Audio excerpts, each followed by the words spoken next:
Get ready with me while I talk about my fostering journey. So while I get ready, I am going to be flipping through the posts that I made and just giving a little backstory on all the cats that I have fostered. I can only put so much in the picture on here. I ended up volunteering for 2 or 3 years before I did start fostering. I was living in an apartment and you can't foster when you live in an apartment, unfortunately.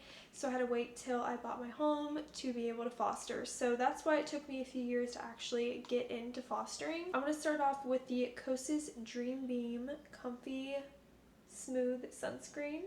I have been loving this lately for a light coverage. So I was volunteering for a few years and then I don't know what made me just decide to start fostering, but there was a cat that came up to my house and he kept showing up, so I started putting food out and then he just kept coming back. He was intact, so he wasn't fixed or anything, and I just didn't think that he would be anyone else's cat, so I ended up bringing him inside. The rescue decided that they would take him under, get him fixed, vaccinated, all that good stuff, and then I honestly didn't even have him for very long. I was so surprised that my first foster would go so fast. But the first adoption event that I took him to, he got adopted, which was great. So I did take that a little hard just because like it happened so fast. But overall, he was a sweet cat, and yeah, he ended up getting adopted like really quick. The next two were sisters, Emmy and Jenny. There was nothing wrong with these two cats. They just needed a place to stay. They were so cute and sweet. One of the kittens actually played fetch. I was so surprised. She would literally go catch the mouse and bring it back. I've never had a cat that played fetch.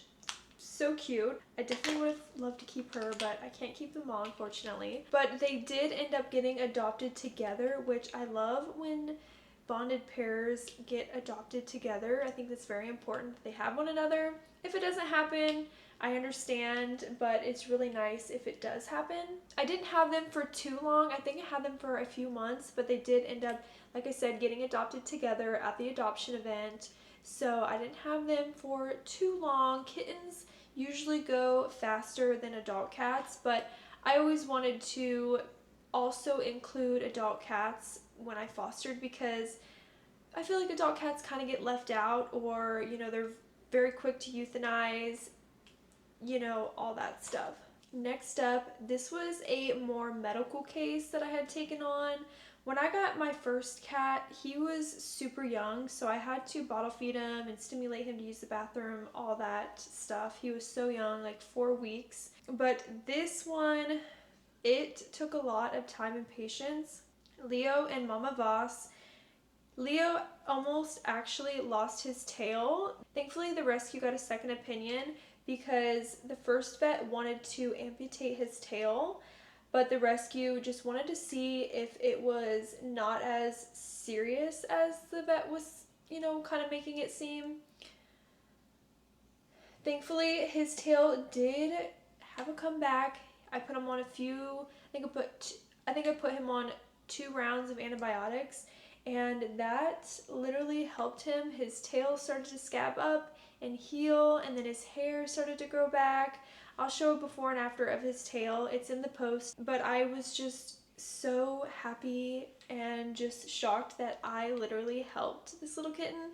So that's the part of fostering that like I fell in love with. Mama Voss came in with a really bad upper respiratory infection, and she was also pregnant. The mama was super feral. I tried so hard to get her to come out of her shell, but she was not budging. So when she went to go get spayed, turns out she was pregnant. Once a pregnant cat is under anesthesia, they can't save the babies, so unfortunately they were aborted. I unfortunately had to release her back out in a barn. Thankfully, I reached out to this lady if she would be willing to take a semi-feral barn cat, but that just shows you how quick a cat can get pregnant again. I mean, Leo was, I think he was like 8-10 weeks around that time, and she ended up getting pregnant again.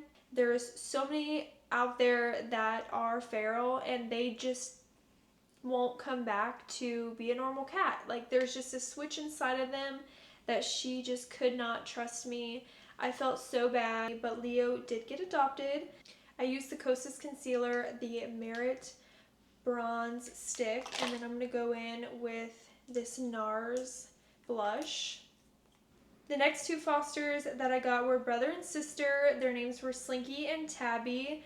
These were my first hands-on experience, I guess, with cats that had mild wobbly cat syndrome. There's a correct terminology for that I will add on the screen, but it's where, you know, they wobble when they walk a little bit. And I wanted to take them in because I didn't think a cage would be very helpful to build their strength. One of the cats ended up being adopted by someone that's also in the rescue, so I do get some updates about her sometimes, which I do love. It was a little sad to see them, you know, wobbling around, but they were normal, fun cats that, you know, didn't show any sign of pain or discomfort. They did get adopted separately, unfortunately, but they weren't like super bonded. They didn't need to be together. So that is Slinky and Tabby. And then Dusty, I was asked to foster him. He was roaming around outside of a school and he needed somewhere to stay. He ended up having a super bad upper respiratory infection. Like I had to give him breathing treatments and, you know, steam the bathroom to help his upper respiratory. Like he barely could breathe. It was so sad to see. But it was because he is an FIV-positive cat and they will have immune issues for the rest of their life. But he did go to a family that had another cat that was exactly like that. So I was so happy that he, you know, was lucky to find those people to adopt him.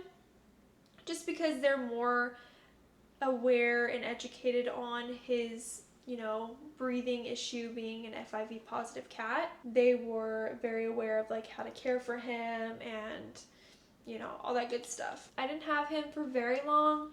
I want to say like a few months. I had taken him to a few adoption events and then he finally got lucky. He was just so sweet and I'm just so happy that he found a really good home. Okay, next up, Penelope.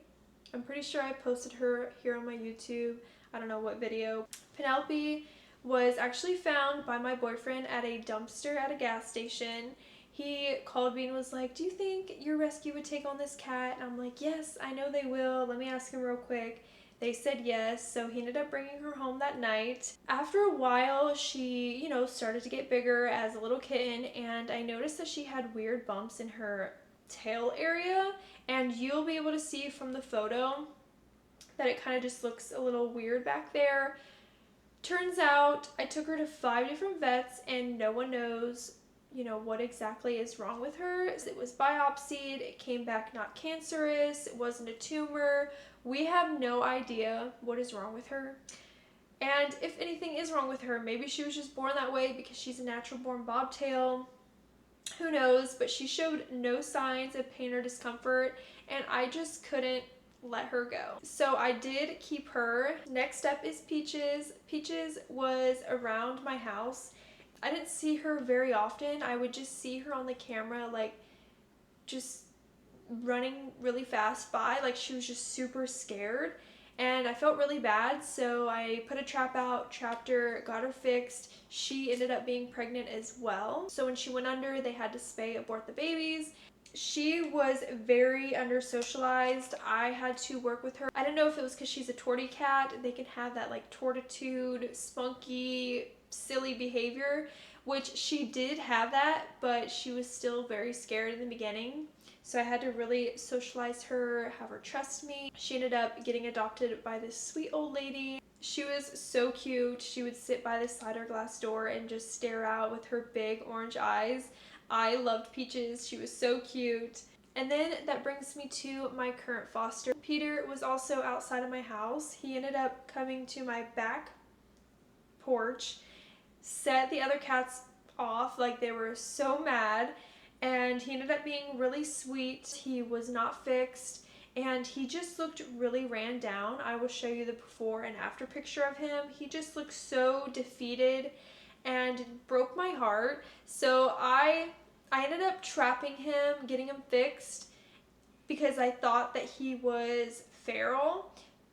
So I ended up releasing him back outside. So trap, neuter, and release, if you don't know what that is, look it up. I did that because I thought he was feral, but over time I built a relationship with him. He definitely took a lot of time and patience to bring him inside without him freaking out. He literally loves this circle fluffy bed. He is in it all day, every day. When he does get adopted, that bed will be going with him. He has been my longest foster now. I've had him over a year now, which is crazy to think about.